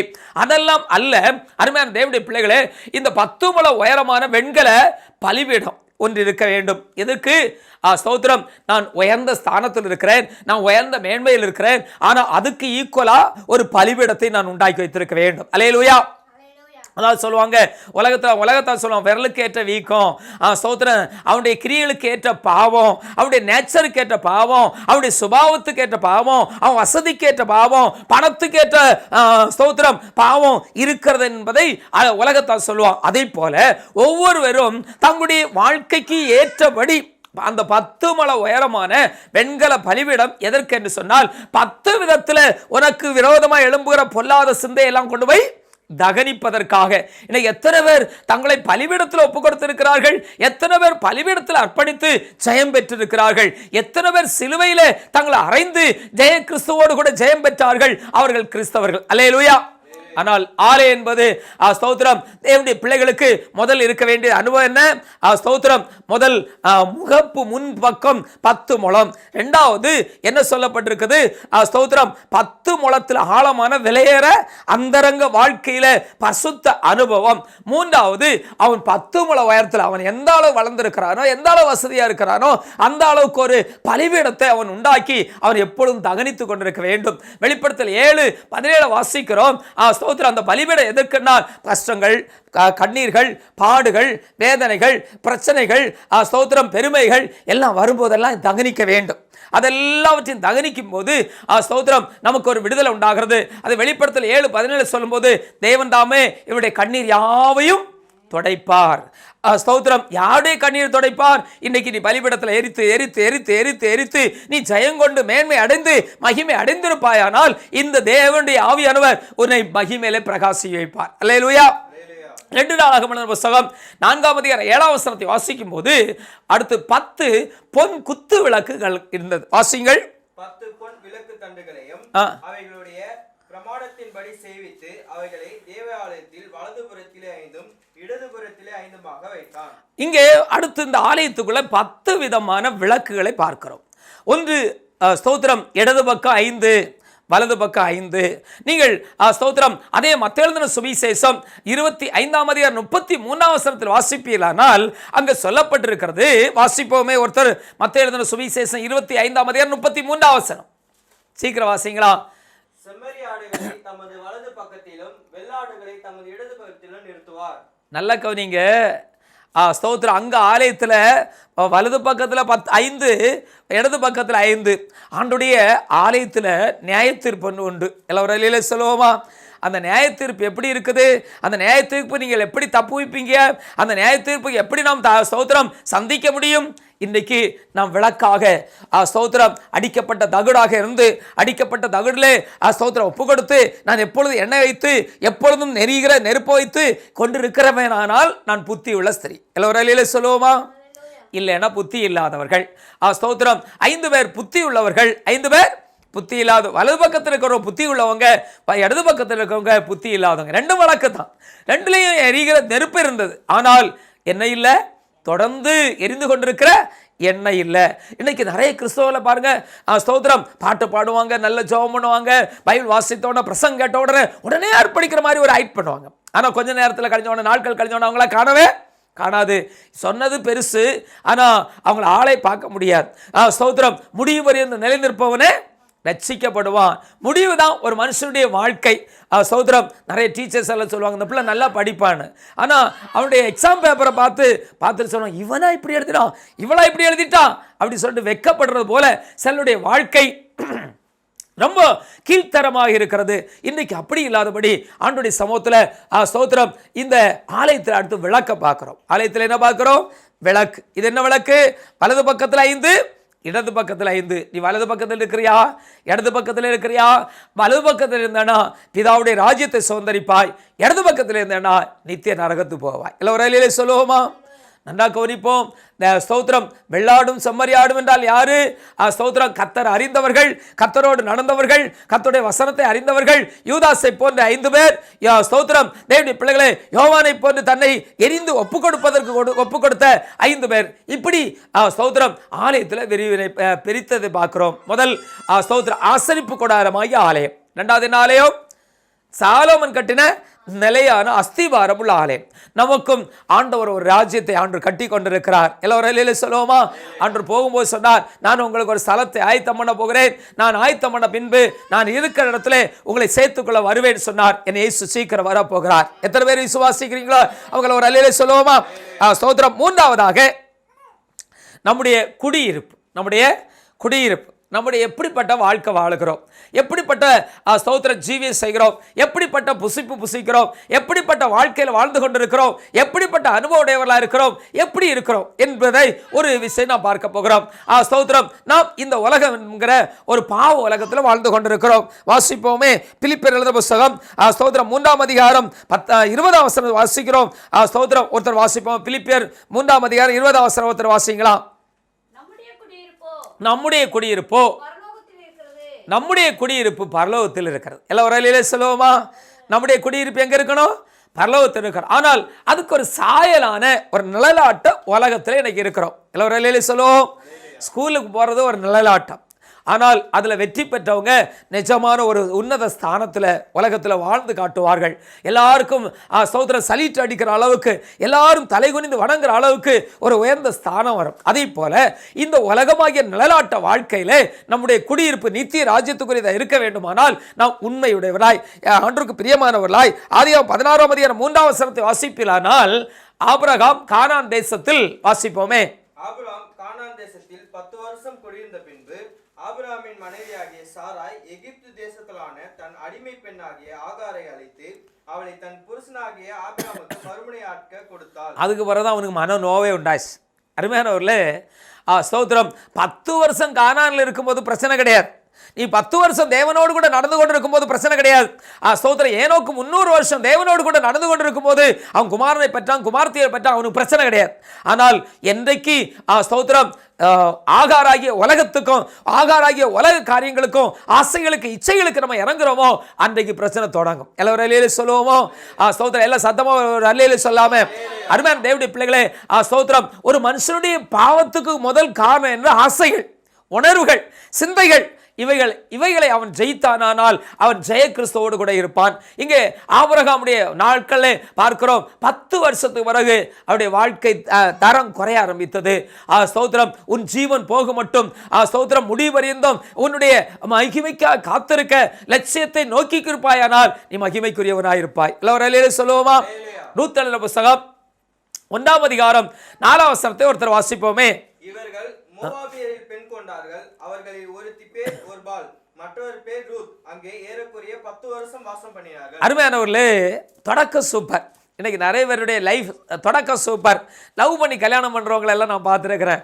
தொடக்கம் செம சூப்பர். ஆனால் லவ் பண்ணாமல் அரேஞ்ச் மேரேஜ் எல்லாம் பார்த்தீங்கன்னா தொடக்கம் ரொம்ப கஷ்டம். போக போக போக தான் பழக தான் என்ன செய்யும்? தெளிவு வரும். ஆனால் சோதர் லவ் பண்ணுறவங்களுக்கு தொடக்கம், ஏன்னா ஏற்கனவே லவ் பண்ணி எல்லாம் செட்டப் ஆகிட்டாங்க. ஆனால் ஸ்தோத்திரம், லவ் பண்ணாதவங்களுடைய வாழ்க்கை ஒரு வித்தியாசமாக இருக்கும். அதே போல இங்கே எலிமெலேக்கு 2 ஆம்பளை பசங்க, மக்லோன் கிளியோன் என்று. ஸ்தோத்திரம். நகோமியையும் என்ன செய்கிறாங்க? எலிமெலேக்குடைய மனைவி யாரு? நகோமி. ஸ்தோத்திரம். இவங்க 4 பேர் என்ன செய்கிறாங்க? தேசத்தில் பஞ்சம். இன்னைக்கு நான் சபையில் கொஞ்சம் குழப்பங்களும் பிரச்சனை வந்தாலும் சபையை விட்டு ஓடிடும் விசுவாசி. ஏன்னா இந்த சபையில் இல்லை, நான் வேற ஒரு சபை போவோம், பார்க்க எல்லாம் நல்லா இருக்குங்க, அங்கே போனால் தான் அங்கே தெரியும் இக்கரை மாட்டுக்கு அக்கறை பச்சைன்று. நீ இருக்கிற இடத்துல பிரச்சனையோ பாடோ வேதனையோ அதில் நிலைத்திருந்தேன்னா கர்த்தர் வரும்போது உனக்கு ஜீவ கடத்தை தருவார். ஸ்தோத்திரம். சத்திரகாண்டம் எந்த சத்திரகாண்டவனை கொண்டு விட்டாரோ அந்த சத்திரத்தை வந்து ஆண்டவர் ஒன்று தேடுவார். நீ வேற எங்கே இருந்தாலும் உனக்கு பரிசு கிடையாது. ஸ்தோத்திரம். நீ எந்த ஸ்கூலில் படிச்சுட்டு வேற ஒரு ஸ்கூலில் போய் எக்ஸாம் எழுதுனா, வேற ஒரு ஸ்கூலில் போய் நீ பீஸ் கட்டுனா எப்படி உன்னுடைய வாழ்க்கை மாறும்? தேவனுடைய பிள்ளை எப்படி உனக்கு அங்கீகாரம் உண்டாகும்? அதே போல இங்கே பார்க்கிறோம். ஸ்தோத்திரம். இந்த எலிமெலேக்கும் ஸ்தோத்திரம் மக்லோனும் கிலியோனும் ஸ்தோத்திரம் அவருடைய அம்மாவாகிய மக்லோன் கிலியோனுடைய அம்மாவாகிய நகோமியும் 4 பேரும் சேர்ந்து சொன்னாங்க, நம்ம இங்கே ஊரில் கொஞ்சம் பஞ்சமாக இருக்குது, நம்ம எங்கே போகலாம்? மோவாப் போகலாம். மோவாப் யார் தெரியுமா? ராங் கனெக்ஷனில் பிறந்தவன், இன்னும் சொல்ல போன சபைக்கு உட்படக்கூடாதவன். ஸ்தோத்திரம் இன்னைக்கு எத்தனை பேர் பார்க்கிறோம். ஸ்தோத்திரம் நீ தாயபாஸ் ஆடுற இந்த லாக்டவுனில் என்னென்ன நடக்கு தெரியுமா? ஸ்தோத்திரம் இன்னைக்கு ஒரு சகோதரி இடத்துல பேசுகிறாங்க. ஸ்தோத்திரம் குச்சி ஆடுறது, கோலை ஆடுறது, தாயபாஸ் ஆடுறது, பல்லாங்குழி ஆடுறது, இதெல்லாம் விட்டுட்டு கொஞ்சம் நேரம் கிடைச்சா கர்த்தரோட பேசலாமா, கொஞ்ச நேரம் கிடைச்சா பைபிள் படிக்கலாமா, கொஞ்ச நேரம் கிடைச்சா தேவனோடு உறவாடலாமா, கொஞ்ச நேரம் கிடைச்சா ஸ்தோத்திரம் தேசத்துக்கு தரப்பில் நிற்கலாமா என்கிற ஒரு தாகம் இல்லை. எல்லாரும் சொல்லுவோமா? எல்லாரும் அலையிலே சொல்லுவோமே. சோத்திரம் சோத்திரம் எல்லாம் சோத்திரம் பண்ணுவோம். சோத்திரம் சோத்திரம் சோத்திரம். ஒரு தெளிவு இருக்க வேண்டும். இங்கே பார்க்கிறோம், அந்த தெளிவில்லாதனால் நடக்கிறது என்ன? சோத்திரம் தேவனுடைய பிள்ளைகளே, குடியிருப்பு அவனுடைய வாழ்க்கையில் பாழாக்கப்படுகிறது. குடியிருப்பு வேதனை உள்ளதா இருக்கிறது. லூக்கா 15:13 வாசிப்பீர்களானால், ஒரு அப்பாவுக்கு 2 பிள்ளைகள். வாசிங்களா? சில நாளைக்கு பின்பு இளைய மகன் எல்லாவற்றையும் சேர்த்துக் கொண்டு தூர தேசத்துக்கு புறப்பட்டு போய் அங்கே துன்மார்க்கமாய் ஜீவனம் பண்ணி தன் ஆஸ்தியை அழித்து போட்டான். அருமையான தேவனுடைய பிள்ளையே, நீ தூரத்துக்கு போகாதே. உன் ஊழியத்தில் ஒரு சபையில் நிலைத்திரு. ஸ்தோத்திரம் பாஸ்டர் திட்டாரோ, பாஸ்டர் பேசிட்டாரோ, அதுதான் உண்மையான தகப்பன். ஒரு நல்ல ஸ்தோத்திரம் வேதம் சொல்லுது. ஸ்தோத்திரம் சிக்ஷிக்கிறவன் பெஸ்ட் தாய், சிக்ஷிக்காதவங்க வேசித்தாயின்னு வேதம் தெளிவாக சொல்லுது. ஸ்தோத்திரம். ஆனால் இன்னைக்கு நிறைய பேரை குற்றப்படுத்தினா, தப்பு சொன்னாலோ, குறைய சொன்னாலோ, ஸ்தோத்திரம் தங்களுக்குள்ள அகங்காரங்கள் வருகிறது. காரணம் என்ன தெரியுமா? ஸ்தோத்திரம் இவர்கள் சபைக்குள்ள நிலைத்திருக்கவோ, கர்த்தருடைய ராஜ்யத்தை சுதந்திரிக்கிறவோ தெளிவில்லாத, ஒரு விட்டு கொடுக்கிற அனுபவம் இல்லாதவர்கள். இந்த ஸ்தோத்திரம் அப்பாவுக்கு 2 பிள்ளைகள். அப்பாவுக்கு 2 பிள்ளைகள். 10ல் 1 சொன்ன மாதிரி ஸ்தோத்திரம் மூத்தவன் 10ல் பெஸ்டும், இளையவன் 10ல் ஒர்ஸுமானவன். ஆனால் அவன் சொன்னான், ஸ்தோத்திரம் என்ன கேட்டான், எனக்கு என் ஆஸ்தியெல்லாம் எனக்கு பங்கிட்டு தரணும்னு. நிறைய பேருக்கு ஆண்டோட ஜெபம் பண்ணுவாங்க. என்னென்னு ஜெபம் பண்ண? ஒரு சகோதரி இடத்துல சொன்னாங்க, நான் கேட்கறதெல்லாம் கிடைக்குது, ஆனால் என்ன தெரியுமா, இன்னொருத்தன் புருஷனை வச்சுட்டு இருக்கு. இதுக்கு புருஷனை இன்னொருத்தர்கிட்ட விட்டுட்டு ஸ்தோத்திரம் என்ன செய்து தாம் பிள்ளைகளையும் தாம் புருஷன்ட்ட விட்டுட்டு இன்னொருத்தருடைய புருஷனத்தில் சுற்றிட்டு நடக்குது. அது சொல்லுது, நான் கேட்கறதெல்லாம் எனக்கு ஆண்டவர் தாரான், கட்டாயம் கொடுப்பார். ஏன்னா வேதம் அப்படித்தானே சொல்லுது. ஸ்தோத்திரம் கெட்டகுமாரன் கேட்டதெல்லாத்தையும் பங்குபட்டு கொடுத்துட்டான், தகப்பம் கொடுத்துட்டா. இப்போ தூரத்துக்கு போனான். அருமையானவர்களே, அங்கே போய் எல்லாத்தையும் செலவழிச்சான். எப்படி செலவழிச்சான்? வேசித்தனமான வேத சத்தியத்துக்கு இடம் கொடாமல், வேத வசனத்தின்படி நடவாமல். ஸ்தோத்திரம் எப்பொழுது ஒரு மனுஷனுக்கு இந்த வேதத்தை விட்டு விலகிறானோ அவன் வேசித்தன ஆவி அவனை பிடிக்கும் என்று வேதம் சொல்கிறது. அருமையானவர்களே, அன்றையிலிருந்து அவன் வாழ்க்கை எப்படி இருக்கிறனால் குறைவுபட ஆரம்பிக்கிறது. எல்லாரும் சொல்லுவோமா? ஆனால் சபைக்குள்ள இருக்கும் வரையிலும் உனக்கு ஒண்ணுமே தெரியாது, குறைவு இருக்கா நிறைய இருக்கான்னு தெரியாது. ஆகையினால நீ ஸ்தோத்திரம் உன்னுடைய கண்ணை எங்கேயோ விடுறாய். ஸ்தோத்திரம் பிரச்சனையோ பாடோ, நீ இருக்கிற இடத்துல கர்த்தரை தேடு, கர்த்தரோடு உதவி செய்வார். இப்போ அவன் போன எல்லாவற்றையும் இழந்தான், வரங்களை இழந்தான், கிருபைகளை இழந்தான், மகிமை இழந்தான், மேன்மை இழந்தான், எல்லாம் இழந்த பிறகு இப்பொழுது யோசிக்கிறான். அருமையானவர்களே, நான் வேலைக்காரனாக மாறுவேன்னு சொல்றான். ஆனால் பிள்ளையா இருக்கிறவன் என்ன நினைக்கிறான்? வேலைக்காரன். இன்னைக்கு நாமும் கூட இப்படித்தான் அடிமைத்தனத்துக்கு நம்ம ஒப்பு கொடுக்கிறோம், பாதாளத்துக்குரிய காரியத்தை செய்கிறோம், விட்டு கொடுத்து தேவ சித்தத்தை செய்யாமல் ஓடிக்கொண்டிருக்கிறோம் என்பதை நாம் மறந்து போகிறோம். ஸ்தோத்திரம் ஆதியாகமம் எழுதின புத்தகம் 31:7 வாசிக்கும் போது, உங்கள் தகப்பனே வஞ்சித்து என் சம்பளத்தை 10 முறை மாற்றினான். யாக்கோபு சொல்றான் தன்னுடைய ஸ்தோத்திரம் மச்சாமார பார்த்து சொன்னா, உங்க அப்பா இருக்கிறாரு, என்னுடைய சம்பளத்தை 10 தடவை மாத்தினார். ஸ்தோத்திரம் இன்னைக்கு நான் சிலரை பார்த்துருக்கேன், 10 இடத்துல வேலைக்கு போவாங்க, கடைசியா ஸ்தோத்திரம் வயசான காலத்தில் ஒரு பிரயோஜனம் இல்லாமல் நிற்பாங்க. எந்த இடத்துல இருக்கிறியோ, கஷ்டமோ நஷ்டமோ நிலைச்சிருக்கிறியா? இல்லை. இந்த யாக்கோபு 10 முறை மாற்றினாலும் அந்த ஸ்தோத்திரம் லாபான்ட்ட தான் வேலை செய்தான். எல்லாரும் சொல்லுவோமா? 2 தடவை ஸ்தோத்திரம் ஏமாத்தினா 3ஆவது தடவை என்ன வரும்? மனுஷனுக்கு எரிச்சல் வரும், கோபம் வரும், வெறி வரும், ஸ்தோத்திரம் என்ன வரும்? ஆனா 10 முறை ஏமாத்தி எங்க தான் இருக்கிறான்? அந்த லாபானோட தான் இருக்கிறான். என் அருமை சகோதரி சகோதரியே, நீ ஏமாற்றப்படலாம், நீ நெருக்கப்படலாம், நீ ஒடுக்கப்படலாம், நீ பிரச்சனை அடையலாம், நீ வியாகுலப்படலாம். ஆனா 10ல் 10,000 பிரச்சனை வந்தாலும் அங்கே இருப்பேன். எல்லாரும் சொல்லுவோமா? கர்த்தர் சொல்லும் வரையில் இருப்பேன், கர்த்தர் வந்து என்னை மகிமையில சேர்க்கும் வரையில் இருப்பேன், கர்த்தரோடு கூட நடப்பேங்கிற ஒரு கிருபை உள்ள ஆவியா இருப்பேனா மகிமைக்குரியவனா இருப்பார். வெளிப்படுத்த 2:10 சொல்லுது, 10 நாள் உபத்திரப்படுவேன். ரொம்ப நாள் எல்லாம் இல்லையா, 10 என்கிறார், பெரிய காரியம் தானே. ஸ்தோத்திரம். 10 நாள் உபத்திரவோட 10க்கு பிறகு ஒரு மகிமை உண்டு, ஒரு மேன்மை உண்டு, ஒரு உன்னத அனுபவம் உண்டு என்பதை மறந்து போகாதே. இல்லை ஒரு அலையிலே சொல்லுவோமா? எல்லாம் கரவழி ஸ்தோத்திரம் பண்ணுவோம். ஸ்தோத்திர ஸ்தோத்திர ஸ்தோத்திரம். முதல்ல நாம் பார்த்தோம் ஸ்தோத்திரம் நடமாடும் ஆலயம், இல்லாவிட்டால் ஆசரிப்பு கூடார். 2வது பார்த்தோம் ஆலயம், நிலையான ஆலயம், நித்திய ராஜ்யத்தை குறித்து பார்த்தோம். 3வதாக நம்முடைய குடியிருப்பு, நாம் எப்படிப்பட்ட வாழ்க்கை வாழ்கிறோம். 4வதாக நம்முடைய கையில் கொடுக்கப்பட்ட, நமக்கு கொடுக்கப்பட்ட, எனக்கு கொடுக்கப்பட்ட, எனக்கு என்ன இருக்கிறது என்கிற ஒரு தெளிவு இருக்கிற ஒரு கிறிஸ்தவனாக இருக்க வேண்டும். ஆண்டவர் ஒவ்வொரு மனுஷனையும் இந்த உலகத்துக்கு அனுப்பும் போது அவனுக்கு ஒரு திட்டங்களை கொடுத்தார். ஸ்தோத்திரம். நாம் வேதத்திலே வாசிக்கிறோமே, ஸ்தோத்திரம், தேவனால் அனுப்பப்பட்ட ஒரு மனிதன் தான், அவன் பெயர் யோவான் என்று சொல்லி. இங்கு இருக்கிற இந்த சத்தியத்தை கேட்கிற ஒவ்வொருவரும் நீ ஒரு யோவான். ஸ்தோத்திரம். உன்னை தேவன் அனுப்பி இருக்கிறார். சும்மா அனுப்பல, சில காரியங்களை கொடுத்து உன்னை அனுப்புகிறார். சீசர் 12 சீசரை கூப்பிட்டு சொன்னார், ஸ்தோத்திரம், எனக்கு உலகத்தின் முடிவு பரியந்தம், உலகத்தின் கடைசி காரியம் வரையிலும் எனக்கு எல்லா அதிகாரம் கொடுக்கப்பட்டிருக்கு, வானத்திலும் பூமியிலும் சகல அதிகாரம் கொடுக்கப்பட்டிருக்கு. ஆகையினால் நீ புறப்பட்டு போய் சகல ஜாதி சீசராக்குன்னு சொன்னார். அருமையான தேவனுடைய பிள்ளைகளே, இப்பொழுது ஆண்டவர் சொல்கிறார், வாசிப்போமே, லூக்கா எழுதின சுவிசேஷம் 19ஆம் அதிகாரம் 13ஆம் வசனத்தை வாசிக்கும் போது, புறப்படும் போது அவர் தன் ஊழியக்காரரில் 10 பேரை அழைத்து அவர்களிடத்தில் 10 ராத்தல் திரவியங்களை கொடுத்து, தான் திரும்பி வருமளவும் இதை கொண்டு வியாபாரம் பண்ணுங்கள் என்று சொன்னார். அருமையானவர்களே, ஸ்தோத்திரம், கர்த்தர் போகும் முன்னாடி, இல்லாவிட்டால் இந்த உலகத்துக்கு நம்மை அனுப்பும் போது 10 விதமான கிரிகளையும் கிருபைகளையும் நம்முடைய கையில கொடுத்திருக்கிறார். எனக்கு கொடுக்கப்பட்டது என்ன? ஸ்தோத்திரம். 1 தாலந்து வாங்கினவன் 2 ஆக்காமல் அவன் புதைத்தான், 2 தாலந்து வாங்கின 4 ஆக்கினான். எனக்கு திரவியம் கொடுக்கப்பட்டது. திரவியம் என்பது புதையல். ஸ்தோத்திரம், மறைந்திருக்கிற புதையல். தாளந்து என்பது கிருபைகள். ஆனால் ஸ்தோத்திரம், ஸ்தோத்திரம், இந்த திரவி என்பது எனக்குள்ள மறைந்திருக்கிற, இந்த மறைந்திருக்கிறத மேலே கொண்டு வந்து தேவ சித்தத்தையும் தேவனுடைய திட்டங்களை நிறைவேற்றுவதற்கு உடைய வாழ்க்கையை ஒப்புக் கொடுப்பாயானால் உன்னுடைய கிரிகள் உனக்குள்ளிருந்து தேவன் மகிமைப்படுவார். எனக்கு என்ன கொடுக்கப்பட்டிருக்கு, எப்படிப்பட்ட காரியம் கொடுக்கப்பட்டிருக்கு என்பதை அறிய வேண்டும். தானியேல் எழுதின புத்தகம் 1ஆம் அதிகாரம் 12ஆம் வசனத்தை வாசிக்கும் போது தானியேலுக்குள்ளே ஒரு வைராக்கியம் இருக்கிறது. அவன் ஸ்தோத்திரம், அவன் அரச குடும்பத்தை சேர்ந்தவன். நாமும் ராஜாவாகிய தேவ வம்சத்தை சேர்ந்தவர்கள், பரிசுத்த ராஜரீக குடும்பத்தை சேர்ந்தவர்கள் என்பதை உணர்ந்து நாம் எப்பொழுதும் ஒரு சாட்சி உடையவர்களாக இருக்க வேண்டும். உலகத்தான் பேசுறது போல பேசுறது, உலகத்தான் நடக்கிறது போல நடக்கிறது, உலகத்தான் செய்கிறது போல நீ செய்யக்கூடாது. உனக்கு ஒரு தெளிவு உண்டு, உனக்கு ஒரு அழைப்பு உண்டு, உனக்கு ஒரு மகிமை உண்டு. இந்த தானியேலோடு கூட ஏராளமான பேர் கொண்டு வரப்பட்டார்கள் ஸ்தோத்திரம் பாபிலோனுக்கு.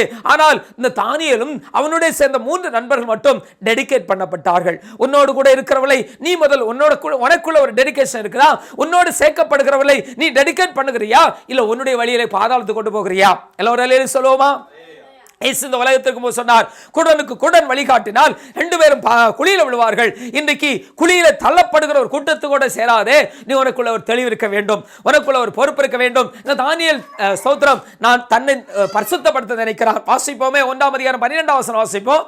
10 நாள் வரைக்கும் அடியாரை சோதித்து பாரும், எங்களுக்கு புசிக்க பருப்பு முதலான மரக்கறிகளையும் குடிக்க தண்ணீரையும் கொடுத்து எங்கள் முகங்களையும் ராஜபோஜனத்தில் புசிக்கிற வாலிபருடைய முகங்களை ஒத்துப்பாரும். எல்லாரும் சொல்லுவோமா? இதுக்கு முன்னாடி கறி சாப்பிடாத வெஜிடேரியன் கிடையாது, இவங்க கறி சாப்பிட்டவங்க தான். ஆனா பாபுலோன்ல வந்தவன கறி சாப்பிட மாட்டேன்னு ஒரு பொருத்தனை பண்ணார்கள். ஸ்தோத்திரம், வீட்டில் நீ சாப்பிடுவ, ஆனா வெளியே போகும்போது உனக்கு ஒரு பொருத்தனை இருக்க வேண்டும்.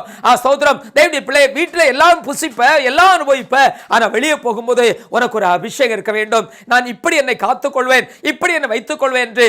ஸ்தோத்திரம், இவர்கள் 4 பேர் என்ன செய்கிறாங்க? தானியேல் சொல்றான், இந்த 3 பேர் சொல்றான், நம்ம ஸ்தோத்திரம், இந்த பாபுலோனுடைய கறி சாப்பிடக்கூடாது, பாவலுடைய திராட்சரசம் குடிக்கக்கூடாது, ஏன்னா அது பிசாசுகளுக்கு படைக்கப்பட்டது, விக்கிரங்களுக்கு படைக்கப்பட்டவர்களை ஸ்தோத்திரம் புசிப்பது சொல்லுது. அது வேசித்தனத்தின் ஆவி என்பதும், இன்னும் சொல்ல போனால் அது இயேசுவினுடைய ஆவி என்பதையும் வேதம் தெளிவாய் சொல்லுகிறது.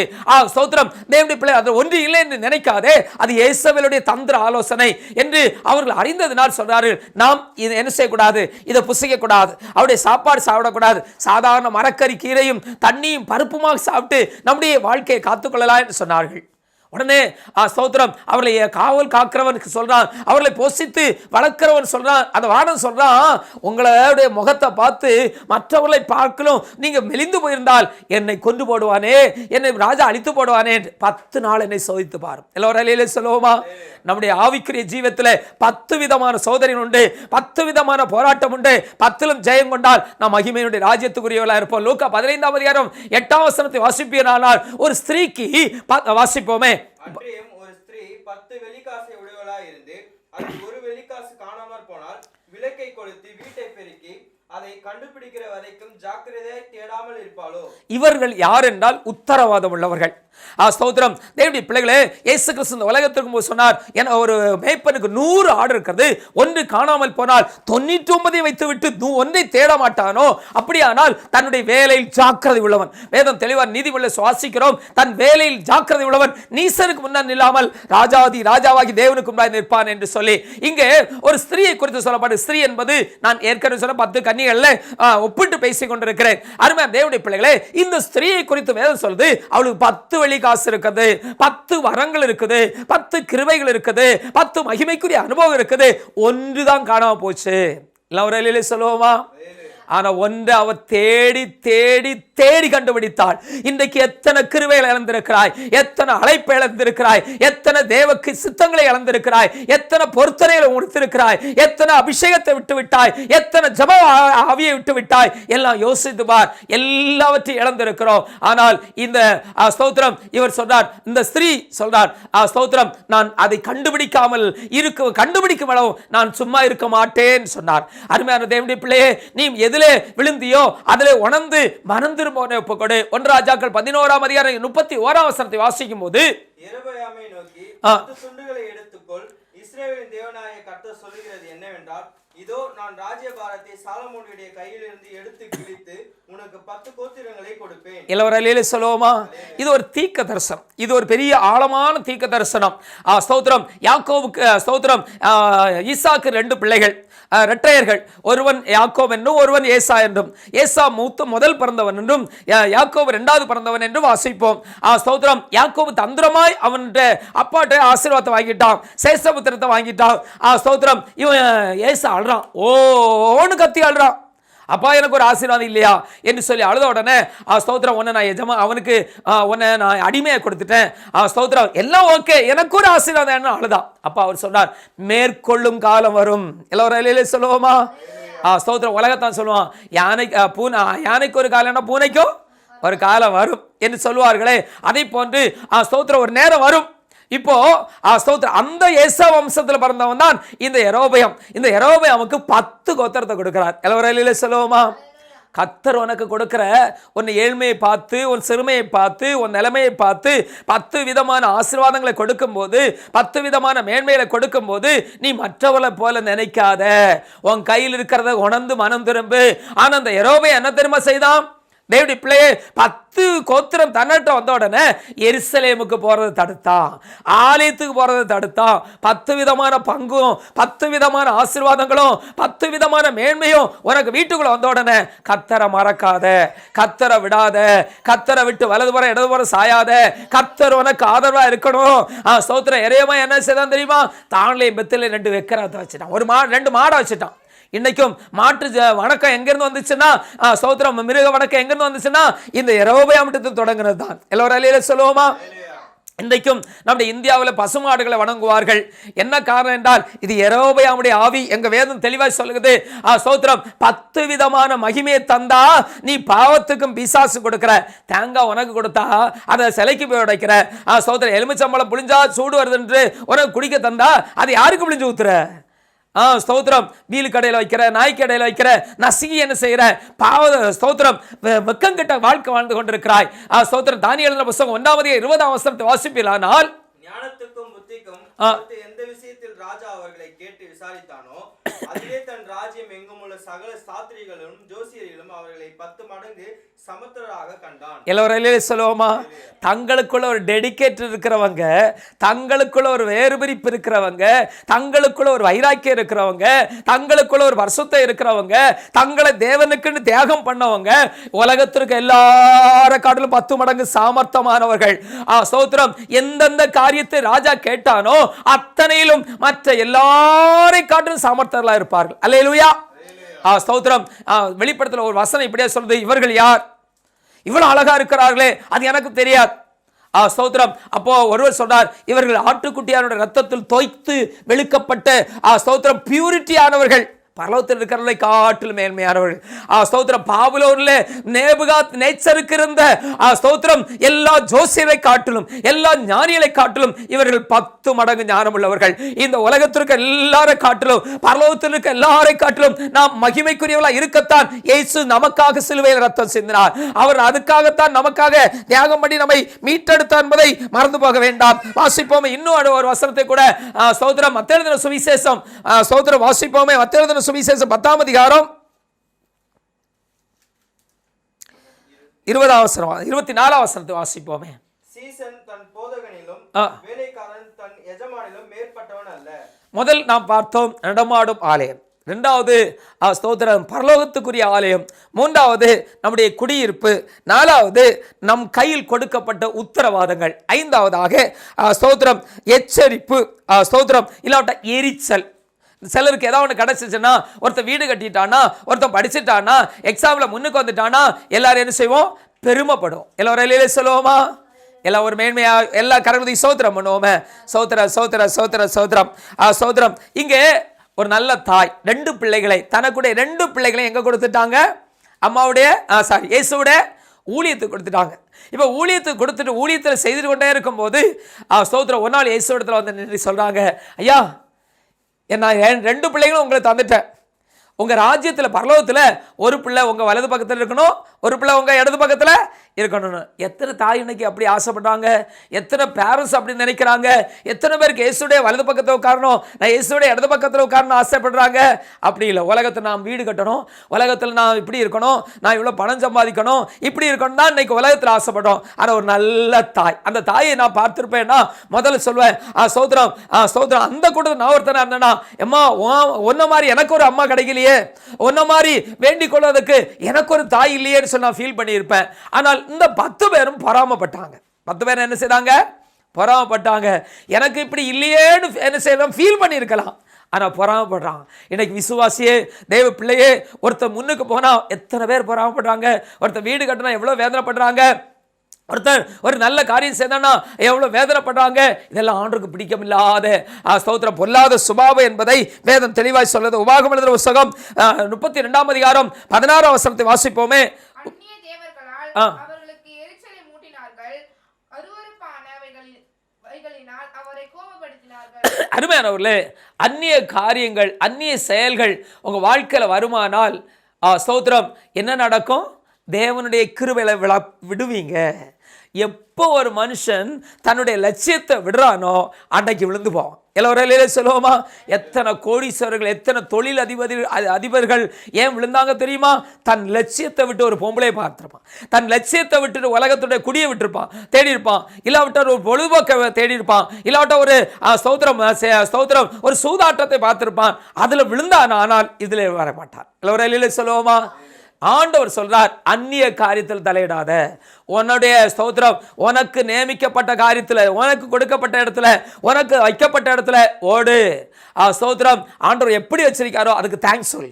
ஸ்தோத்திரம் இல்லாதவங்க மேல் உன் கண்களை பறக்க விடாத, உன் இருதயத்தை பறக்க விடாத, உன் அழைப்பை பறக்க விடாத, உன் மகிமையை பறக்க விடாத. அவனை நல்லா வச்சிருக்காரு, கர்த்தருக்கு ஸ்தோத்திரம் சொல்லிட்டு நீ போ. ஸ்தோத்திரம் அவனை பார்த்துட்டு பின்னடையாத. வேதம் தெளிவாய் சொல்லுது, ஸ்தோத்திரம் பாவிகளும் வேசிகளும் தேவனுடைய ராஜ்யத்துக்கு போவாங்க, நீ எல்லாத்தையும் தெரியும்னு சொல்லிட்டு சொல்லிட்டு நீ நரகத்துக்கு போவேன்னு சொல்லிட்டு வேதம் தெளிவாய் சொல்லுகிறது. ஆகையினால நீ அடுத்த வேதம் தெளிவாய் சொல்லுது. வாசிப்போமே. நெகேமியா புத்தகம் 4ஆம் அதிகாரம் 12ஆம் வசனத்தை வாசிக்கும் போது, அதை அவர்கள் அண்டையில் குடியிருக்கிற யூதரும் பல இடங்களிலும் இருந்து எங்களிடத்தில் வந்து 10 விசை எங்களுக்கு சொன்னார்கள். இப்போ ஸ்தோத்திரம் நெகேமியாவும் அவனோடு சேர்ந்தவர்கள் அலங்கம் கட்டுகிறார்கள். தீர்மானிக்கும் போது அன்னைக்கு தான் பிரச்சனை வரும். சகோதரன், இன்னைக்கு நான் உபவாசம் இருக்க போறேன்னா அன்னைக்கு தான் என்ன வரும்? சகோதரம், பல போராட்டங்கள், 10 விதத்தில் போராட்டம் வரும். இதுவரையும் நமக்கு உதவி செய்யாதவன், இதுவரையும் கொடுக்காதவன், இதுவரை எனக்கு தராதவன், அன்னைக்கு தான் வந்து எனக்கு சொல்லப்படும். அருமையான தேவனுடைய பிள்ளையே, 10 விஷயம் அவர்களை வேதனைப்படுத்தினார்கள், 10 விஷயம் தடுத்தார்கள், 10 விஷயங்களை என்ன செய்தாங்க? அலங்கம் கட்டாதபடி தடுத்தாங்க. ஆனால் 10 விஷயம் காது கொடுத்து செவி கொடுத்து இடம் கொடுத்து அவர்கள் விழாமல் கர்த்தருடைய சித்தத்தையே பார்த்தார்கள். எல்லோரும் சொல்லுவோமா? எத்தனை சத்தம் கேட்கிறோம், எத்தனை சிந்தைகள் திரும்புது, எத்தனை பக்கம் நம்முடைய எண்ணங்கள் போகிறது, எத்தனை பக்கம் நம்முடைய செயல்கள் ஓடுகிறது. ஆனால் ஒன்றே ஒன்று, எனக்கு ஒரு ஓட்டம் உண்டு, எனக்கு ஒரு அழைப்பு உண்டு, எனக்கு ஒரு மகிமை உண்டு, எனக்கு ஒரு லட்சியம் உண்டு என்கிற ஒரு மனுஷன் அதை முடிப்பானே தவிர உலகத்தை பார்க்க மாட்டான். எல்லோரும் சொல்லுவோமா? சிலர் சொல்லுவாங்க, அந்த காலத்திலேருந்தே இந்த சௌத்திரம் எங்கள் பாஸ்டர் எல்லாத்தையும் கேட்பார், ஆனால் செய்ய மாட்டார். அவர் சுயேஷ்டமாக தான் செய்வார். ஸ்தோத்திரம். சிலர் சொல்லுவாங்க அவங்க ஒய்ஃப் பேச்சை கேட்பாங்க. எங்கள் வீட்டில் வந்து கேட்டோன்னா அந்த அம்மா சொல்லுவாங்க என் பேச்சே கேட்க மாட்டான். ஏன்னா அவருக்குள்ள ஒரு டிசைடு உண்டு. ஸ்தோத்திரம். நீ சொல்றதல்ல, தேவ சித்தம் என்ன, என்னை அழைத்தவர். ஒரு தடவை என்னுடைய மனைவியை பார்த்து நான் சொன்னேன், ஒன்ன ஊழியத்தில் ஊழியக்காரன் அழைச்சாரா என்ன அழைச்சாரா, அதனால் நான் செய்ய வேண்டியதில் நீ என்ன விஷயத்தை விளையாடாதேன்னு சொல்லுவேன். ஏன்னா என்ன தான் கணக்கு கேட்பேன். நான் இப்படியே கேட்டேன். சௌத்திரம் என்ன கணக்கு கேட்கும்போது நான் என்ன பார்த்து சொன்னேன், பொண்டாட்டி சொல்ல முடியுமா அதான் மாதிரி அப்படின்னு தெளிவாக சொன்னேன். அருமையான தேவனுடைய பிள்ளைகளே, உன்னை கெடுப்பதுக்கு 1000 பேர் உண்டு. சங்கீதம் 37 சங்கீதத்தில் 8ஆம் வசனத்தை வாசிக்கும் போது பொல்லாப்புக்குரிய எரிச்சல் யாருக்கு வரும்னா பொல்லாததுக்கு இடம் கொடுக்கும் போது. எல்லாரும் சொல்லுவோமா? நீ எப்போ உனக்குள்ள சகோதரம் ஒரு புருஷ மனைவி இருக்கிறார்கள், நல்ல அன்பா இருப்பார்கள், நல்ல அன்பா பேசி பழகுவார்கள், ரொம்ப அன்பா நடந்து கொண்டிருப்பார்கள். திடீர்னு ஒரு நாள் எரிச்சல் வரும். இன்னொருத்தர் உள்ள நுழைஞ்சிட்டாங்க, யாரோ ஒரு அலையுள்ள நுழைஞ்சிட்டா, இல்லாண்ட ஒரு வேறொரு குறுக்கு வழி நுழைஞ்சிச்சு. ஆகையினால் அங்கே என்ன நடக்குது? பெரிய குழப்பங்கள். ஹலோ, எப்போ குழப்பம் வருதோ, எப்போ பிரச்சனை வருதோ, எங்கே ஒரு கீறல் விழுந்துச்சு. எல்லாரும் சொல்லுவோமா? சௌத்திரம். பொல்லாப்பு செய்வதற்கு ஏதுவான எரிச்சல் உனக்கு வேண்டாம். எரிச்சல் வருதா? பொல்லாதுக்குள்ள மாட்டி இருக்கிற, பொல்லாத சுபாவத்துக்குள்ள இருக்கிற என் சத்தத்தை கேட்கிற சகோதரனே, இந்த யூடியூப் வழியாகவோ எது வழியா கேட்கிறியோ, உன் வாழ்க்கையில எப்ப எரிச்சல் வரும்னா, நீ ஒரு பொல்லாததுக்குள்ள நுழைந்தால் உன் இருதயத்துக்குள்ள ஒரு எரிச்சல் வரும், ஒரு கோபம் வரும், ஒரு பொல்லாத சிந்தை வரும். சௌத்திரம். எப்ப நீ கெட்டு போகிறியோ அப்ப எரிச்சல் வரும். அல்லேலூயா. யோபு எழுதின புத்தகம் 19ஆம் அதிகாரம் 9ஆம் வசனத்தை 3ஆம் வசனத்தை வாசிப்போம். 19ஆம் அதிகாரம் 3ஆம் வசனம் வாசிப்போமே. இப்போது 10 தரம் என்னை நிந்தித்தீர்கள், நீங்கள் எனக்கு கடின முகம் காண்பிக்கிறதினால் உங்களுக்கு வெட்கம் இல்லை. அருமையானவர்களே, என்னை 10 தரம் நிந்தித்தீர்கள். 10 இல்லைங்க 10,000 தடவை நிந்திச்சாலும் என் வாழ்க்கையை விட்டு நான் விலக மாட்டேன். எல்லோரும் சொல்லுவோமா? இன்னைக்கு எத்தனை பேருக்கு அந்த அழைப்பு இருக்குது? அவர் சொன்னாரு, என்னை 10 முறை நிந்தித்தீர்கள். 10 முறையும் நான் என்ன செய்யல, உங்க நிந்தனைக்குனா எல்லாம் ஒரு சொல்லுவோமா? எல்லாம் எங்கே பார்க்குறீங்களா? 10 தடவை என்ன நிந்தித்தால் நான் எங்கே பார்க்கல? பிள்ளையை நான் பார்க்கல, நான் கத்தரை தான் பார்க்குறேன். எப்படி சொல்ல முடியுமா? சகோதர விசுவாசியம் அங்கேயும் அப்படி தான் இருக்குது, சபை இருக்கும்போது அப்படி தான் இருக்குது. சகோதரன் இப்படி இன்னையும் இப்படி தான் இருக்குது. எங்களுக்கு லாக்டவுன் இல்லைங்க, எந்த டவுன் வந்தாலும் நாங்கள் இப்படி தான் இருப்போம். அதான் சொல்லுவாங்களே, நான் அந்த காலத்தில் ஒரு பழமொழி சொல்லுவேன். இந்த கறிக்கட்டை இருக்கு பாருங்க, அது என்ன தான் தேய்ச்சி கழுவினாலும் அந்த கருப்பு போக எல்லோரும் சொல்லுவோமே, அது நேச்சர். அதை போல நம்முடைய மனுஷனுடைய சுபாவம் பாருங்க. ஆனால் யோபு சொல்றார், என்னை 10 தடவை நிந்தித்தீங்க. ஆனால் 10 தடவை நிந்தித்தோம், அவர் கொஞ்சம் கூட என்ன செய்யல, கொஞ்சம் கூட மாறல. இன்னைக்கு எத்தனை பேர் மாறி இருக்கோம்? அவன் பேச்சை கட்டு, இவன் பேச்சை கட்டு, இவன் பேச்சை கட்டு, அவன் பேச்சை கட்டு. ஆண்டவர் சொல்ல முடியாது. ஆண்டவர் சொல்வார், நான் உனக்கு பிரமாணம் கொடுத்திருக்கிறேன், நான் உனக்கு எழுதி எல்லா சட்டங்களை கொடுத்திருக்கிறேன், நீ நடக்க வேண்டிய வழியை உனக்கு காட்டியிருக்கிறேன், உனக்கு நான் கண்ணை வைத்து ஆலோசனை சொல்லியிருக்கிறேன், நீ கேட்கல. ஆனால் யோபு சொல்றார், ஸ்தோத்திரம், 10ல் 10,000 தடவை சொன்னாலும் எனக்கு ஒரு லட்சியம் உண்டு. அந்நிய கண்கள் அல்ல, என் சரீரம் அழுகி கொண்டிருக்குது, என் கண்ணில் சீழ்வடிந்து கொண்டிருக்குது, ஆனால் எனக்கு ஒரு லட்சியம் உண்டு, நான் அவரை காண்பேன். எத்தனை பேர் நிந்தித்தாலும், எத்தனை பேர் என்னை பின்னெழுத்தாலும் என் இருதயத்தில் ஸ்தோத்திரம், உங்களுக்கு நான் இடம் கொடுக்க மாட்டேன். உங்க செயலுக்கு நான் இடம் கொடுக்க மாட்டேன், உங்க சித்தங்களுக்கு நான் இடம் கொடுக்க மாட்டேன், உங்க கிரியைகளுக்கு நான் இடம் கொடுக்க மாட்டேன். நான் தேவனுடைய சித்தத்தை செய்வேன். சொல்லுவோமா? அப்படி எத்தனை பேர் இன்னைக்கு இருக்கிறோம்? ஸ்தோத்திரம்.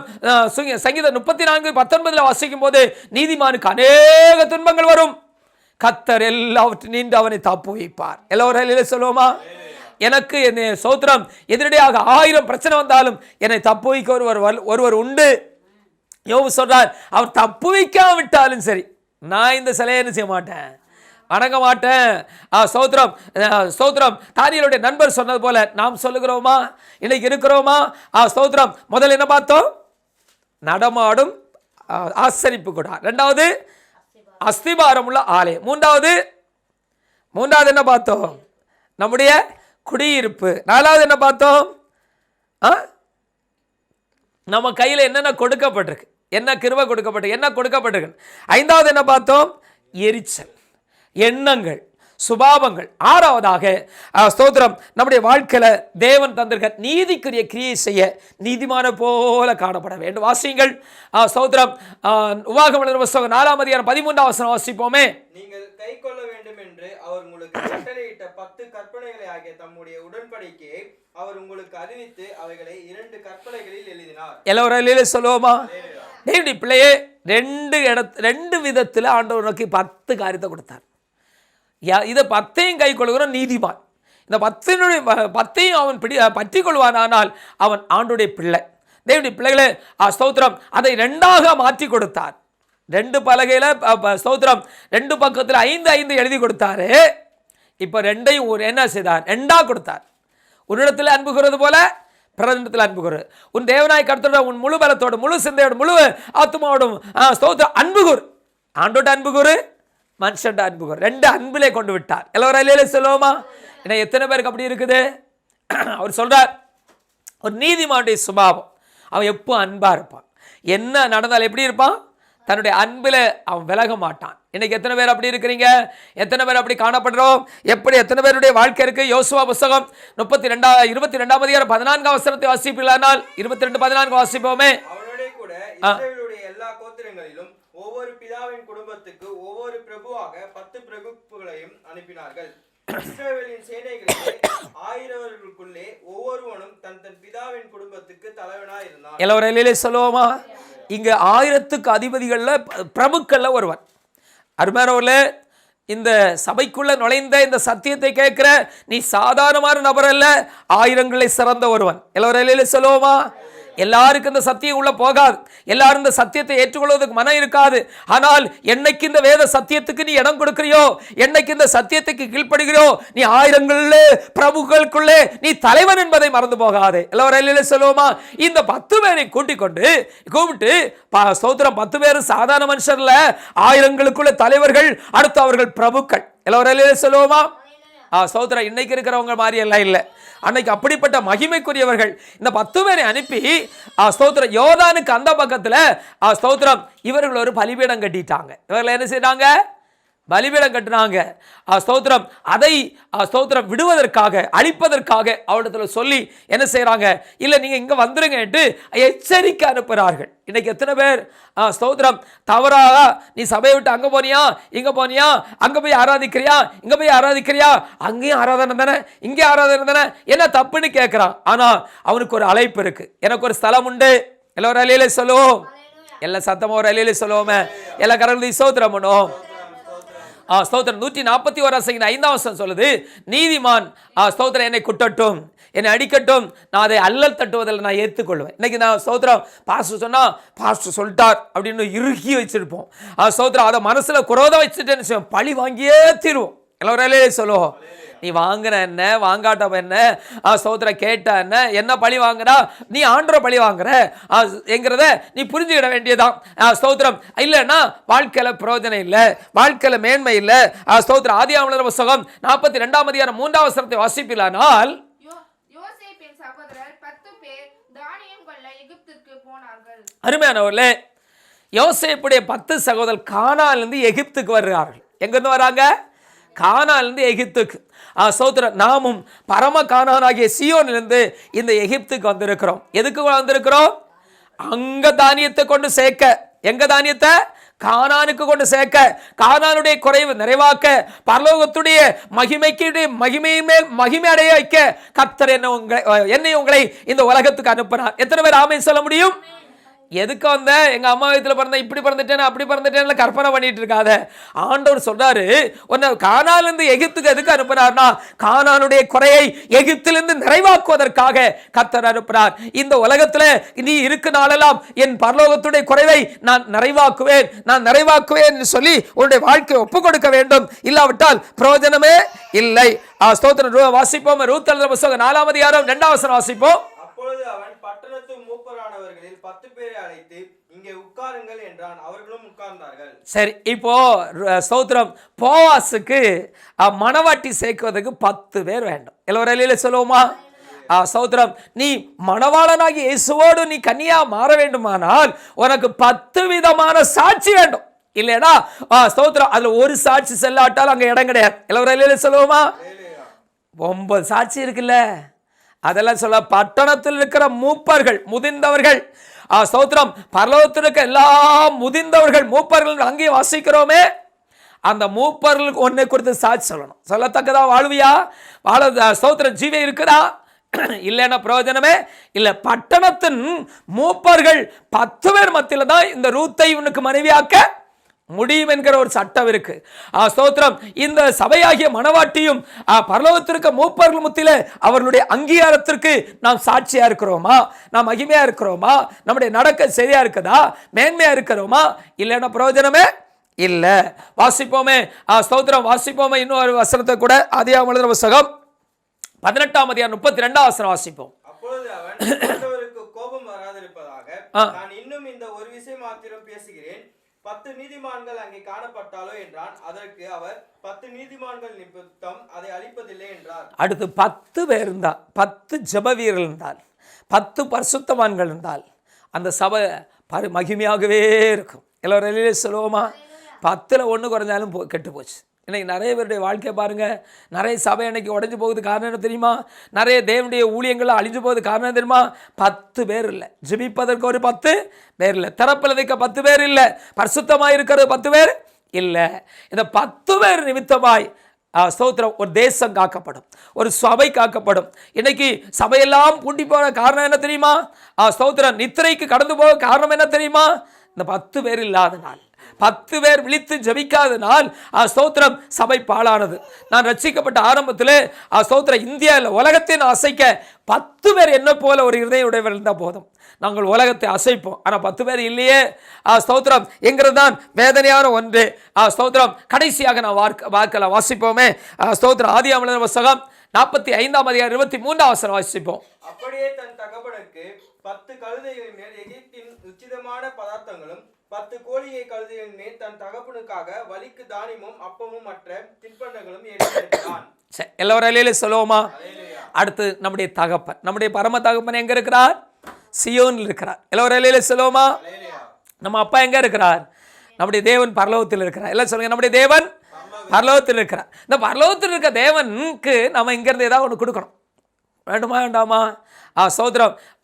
தேவனுடைய பிள்ளை அப்பா எல்லாம் செய்திருப்பார். ஆனால் பிள்ளை ஒரு சின்ன சட்டை எடுத்து கொடுத்தா, இல்லை ஒரு துண்டு டவல் வாங்கி கொடுத்தா, இல்லை ஒரு கர்ச்சிப்பு வாங்கி கொடுத்தா, எல்லாட்டையும் அப்பா சொல்லுவார், என் பிள்ளை கர்ச்சிப்பு வாங்கி தந்தான் பாரா. சோதரம், என் பிள்ளை டவல் வாங்கி தந்தான் பாரா. ஆனால் அந்த பிள்ளைக்கு என்ன காலமும் செய்திருப்பார். அதே போல இப்போ யோசேப்பு எங்கிருந்து எகிப்திலிருந்து கானானுக்கு அப்பாவுக்கு அனுப்புறார். எல்லோரும் சொல்லுவோமா? நம்முடைய தகப்பனுக்கு இங்கிருந்து தகப்பனுக்கு ஒரு பெரும் கூட்ட ஆத்துமாக்களை மகிமையாக்கி மகிமையில கொண்டு விடுவதற்கு நீ ஆயத்தப்படுகிறாயா? அதற்கு சிந்தையை இடம் கொடுத்திருக்கிறாயா? அதுக்கு ஒரு வாழ்க்கையில தியாகம் பண்ணி இருக்கிறியா? அதுக்காக நீ அர்ப்பணித்திருக்கிறியா? சற்று யோசித்து பார். நேரடி பிள்ளைகளை வெளிப்படுத்தல் புத்தகம் 21ஆம் அதிகாரம் 26ஆம் வசனத்தை வாசிக்கும் போது உலகத்தாருடைய மகிமையும் அதற்குள்ளே கொண்டு வருவார். எல்லோரும் சொல்லுவோமா?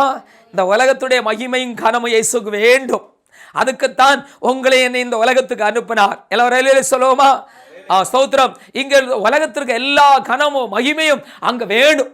ஸ்தோத்திரம். எப்படி யோசேப்பு தன்னுடைய தகப்பனுக்கு உச்சிதமானவளை அனுப்பினானோ, நீங்க பார்த்தீங்கன்னா 10 சகோதரர்களும் ஸ்தோத்திரம் வரும்போதெல்லாம் இந்த யோசேப்புக்கு உச்சிதங்களை தேனையும் ஸ்தோத்திரம் பல காரியங்களையும் தகப்பன் அனுப்பினார். ஆனால் மகனும் என்ன செய்கிறான்? தகப்பனுக்கு அனுப்புகிறான். எல்லோரும் சொல்லுவோமா? இத்தனை நன்மையை பெற்ற, அது தாவீதோடத்தில் சொல்லுகிறான், இவ்வளோ நன்மையை பெற்ற நான் ஸ்தோத்திரம் உமக்கு என்ன செய்வேன்? ரட்சிப்பின் பாத்திரத்தை எடுத்துக்கொண்டு தொழுது கொள்வேன் சொன்னார். நாமும் கூட ஆண்டவருக்காக இந்த உலகத்தில் ஒரு வெறுங்கூட்டத்தை சேர்த்து மகிமையிலே நாம் நிற்பதற்கு, நீ ஆத்தும ஆதாயம் பண்ணுவதற்கு, தரப்பில் நிற்பதற்கு, உன்னோடு பணி செய்கிறவர்களை ரட்சிப்பில் நடத்துவதற்கு உன்னை ஆயத்தப்படுத்தி இருக்கிறாயா? உன்னை ஒப்பு கொடுத்திருக்கிறாயா? இந்த சத்தியத்தை கேட்கும் போதாகிலும் நீ ஒரு கூட்டத்தை தேவனுடைய ராஜ்யத்தை சேர்க்க நீ ஆயத்தப்படுத்த முடியாது, ஒப்பு கொடுப்பாயா? இல்லையால் பிரயோஜனம் இல்லை. ஏசாயா எழுதின புத்தகம் 42ஆம் அதிகாரம் 8ஆம் வசனத்தை வாசிக்கும் போது, என் மகிமை வேறொருவருக்கு நான் கொடேன், உனக்குத்தான் தருவேன் மகனே, நீ எனக்கு மகிமை தந்தா நான் உனக்கு மகிமை தருவேன். உலகத்தான் சொல்ல he who respect and take respect, நீ கொடுத்தா உனக்கு தருவார். ஆதியாகமம் 24:10 வாசிக்கும் போது 10 ஒட்டகங்கள்ல ஸ்தோத்திரம் என்ன செய்தார்? ஸ்தோத்திரம் மணவாட்டிக்கு கொண்டு போனார். வாசிப்போமே. தன் எஜமானுடைய ஒட்டங்களில் 10 ஒட்டங்களை தன்னுடனே கொண்டு போனான். தன் எஜமானுடைய சகல உச்சிதமான பொருள்களும் அவன் கையில் இருந்தன. எல்லாரும் சொல்லுவோமா? ஸ்தோத்திரம் சகல உச்சிதங்களோடு சகல மேன்மையோடு ஸ்தோத்திரம் மணவாட்டியை சந்திப்பதற்கு எலியாசர் போனார். அருமையான தேவனுடைய பிள்ளையே, என் அருமையான நேசர் ஆண்டவரை சந்திப்பதற்கு ஸ்தோத்திரம் பரிசுத்த ஆவியானவர் நேசராக கூட்டிக் கொண்டு போகிறார். அந்த மகிமைக்கு ஒன்றை ஆயத்தப்படுத்து. வெளிப்படுத்தல் புத்தகம் 22ஆம் அதிகாரம் 12ஆம் வசனத்தை வாசிக்கும் போது, அவனுக்கு நான் அளிக்கும் பலன் என்னோடு கூட வருகிறது சொன்னார். இயேசு சும்மா வர மாட்டார். நான் என்ன கிரியை செய்தனோ, என்ன பலன் செய்தனோ அதனுடைய தக்க பலனை கொண்டு வர போகிறார். எல்லாரும் சொல்லுவோமா? இந்த 10 கன்னியை குறித்து நாம் பார்த்தோம். அருமையான தேவனுடைய பிள்ளைகளே, ஸ்தோத்திரம் இந்த 10 காரியத்தை குறித்து பார்த்தோம். 10 கன்னியை குறித்து பார்த்தோம். ஸ்தோத்திரம் 10 விதமான கன்னியை, இந்த 10 விதமான அனுபவத்தை பார்த்தோம். ஸ்தோத்திரம் அடுத்து வேதம் தெளிவாய் சொல்லப்பட்டு கர்த்தருக்கு சித்தமானால் ஸ்தோத்திரம் எல்லாரும் நித்திரையானார்கள். இன்னைக்கு உலகம் முழுவதும் எல்லா சபை என்ன ஆயிடுச்சு? நித்திரைக்குள்ள போயிடுச்சு. இப்போ இயேசு வருவார் என்று நாம் விசுவாசிக்கிறோம். இந்த நாட்களை இயேசு வரப்போகிறார். அவருடைய வருகைக்கு நீ ஆயத்தப்படு. அதுக்காக இன்னைக்கு நாம் பார்த்தோம், நீ ஒரு நடமாடு ஆலயமாயிரு. அஸ்திவாரம் உள்ள ஆலயத்துக்கு நீ சொந்த பாவாய். ஸ்தோத்திரம் நம்முடைய குடியிருப்பு, இந்த குடியிருப்பு இந்த உலக ஸ்தோத்திரம் ஒரு டெம்பரரியான குடியிருப்பு. அதை ஸ்தோத்திரம் ஆபிரகாம் சொன்னார், என்னுடைய குடியிருப்பு பரலோகத்தில் இருக்குன்னு சொல்லிட்டு அவன் கூடாரத்தில் வாசம் பண்ணான். நீயும் அற்பமாய் நினைத்து இந்த உலகத்திற்கு எல்லா மேன்மை அற்பமாய் நினைத்து எல்லா மேன்மை அவருக்கு கொடுத்து நீ காத்து கொண்டது.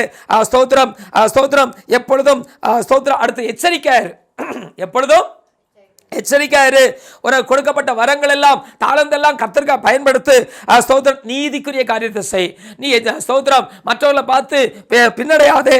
கடைசியாய் நம்முடைய மகிமை, நாம் ஒரு மகிமையை சேர்த்து அவருக்கு கொடுப்போம். வரும்போது அவரும் கொண்டு வருவார். 2 பேர் சேர்த்து 2 மகிமை எனக்கு தான். எல்லாரும் சொல்லுவோமா? நான் கொண்டு வர மகிமை எனக்கு தான், அவர் எனக்கு கொண்டு வர மகிமையும் எனக்கு தான். என்ன மகிமையின் மேல் மகிமை அடைய வைக்க போகிறார். எத்தனை பேர் விசுவாசிக்கிறீங்க? பாடுவோம், மகிமையின் மேல் மகிமைன்னு பாடுவோம். ஆனால் அந்த மகிமையின் மேல் மகிமை எப்படி? நான் இந்த பூமியிலிருந்து கர்த்தருக்காக மகிமை கொண்டு போகும்போது, மகிமைக்குரிய காரியத்தை செய்யும் போது அவர் வரும்போது சும்மா வர மாட்டார். நான் என்ன பிரதிபலன் கொடுத்தனோ, என்ன செய்தனோ அதுக்கேற்றபடி கொண்டு வருவார். 2 மகிமையும் எனக்கு இயேசு தரப்போகிறார். எல்லாம் முழங்கால் போடு, எல்லாரும் ஒப்பு கொடுப்போம். எங்கள் மகிமையான ஆண்டவரே, இந்த 10 கன்னிகளுடைய அனுபவத்தையும் ஆண்டவரே 10 அந்த வார்த்தை என்கிற தலைப்பில் இன்னைக்கு பேசுகிறோம். ஆண்டவரே நீ ஸ்தோத்திரம் இந்த சத்தியத்தை கேட்ட எல்லாருடைய மனக்கண்கள் திறக்க, எல்லாருடைய சிந்தைகள் மாற, கர்த்தருக்காக எழும்ப, ஒரு பிரகாசிக்க ஆண்டவரே ஒவ்வொரு கிருபை தரும்படி நான் ஜெபிக்கிறேன். விசேஷமாய் இந்த உலகத்துடைய மகிமை நாங்கள் பரலோகத்தின் தேவனுக்கு கொடுக்க, நாங்கள் அதை அனுபவித்து ஆண்டவரே ஸ்தோத்திரம் லூசிபரை போல நாங்கள் மாறாதபடி, எனக்கு என்று சொல்லி ஒரு தவளையை போல பாம்பின் வாயில மாட்டிக்கொள்ளாதபடி ஆண்டவரே எல்லாம் உமக்கு என்று சொல்லி நாங்கள் உம்மை ஆண்டவரை சார்ந்து கொள்ள, உம்முடைய ராஜ்யத்தை பிடித்துக்கொள்ள, உடைய ராஜ்யத்துக்கு நாம் பங்காளிகளாக இருக்க எங்களுக்கு இருப்பதார். எல்லா துதியும் கரமாகியும் உமக்கு செலுத்துகிறோம். கர்த்தர் ஆசீர்வதியும். கேட்ட எல்லாருக்குள்ள ஒரு வேறு பிரிப்பை பரிசுத்தத்தை உண்டாக்கும். இயேசுவின் நாமத்தில் ஜெபிக்கிறோம் பிதாவே, ஆம். நாத்துமாவே கர்த்தரை ஸ்தோத்திரி, என் முழு உள்ளமே அவருடைய பரிசுத்தத்தை ஸ்தோத்திரி. நாத்துமாவே கர்த்தரை ஸ்தோத்திரி, அவர் செய்த சகல உபகாரங்களை மறவாதே. ஆமே. கிறிஸ்து இயேசுவுக்குள் தம்முடைய மகிமைக்கு அழைத்தவராயிருக்கிற சகல கிருபை போன்ற தேவன் தாமே கொஞ்ச காலம் பாட நோக்கிற நம்மை சீர்படுத்தி ஸ்திரப்படுத்தி பலப்படுத்தி நிலைநிறுத்துவாராக. ஆமே. ஹல்லேலூயா, ஹல்லேலூயா, ஹல்லேலூயா. கர்த்தர்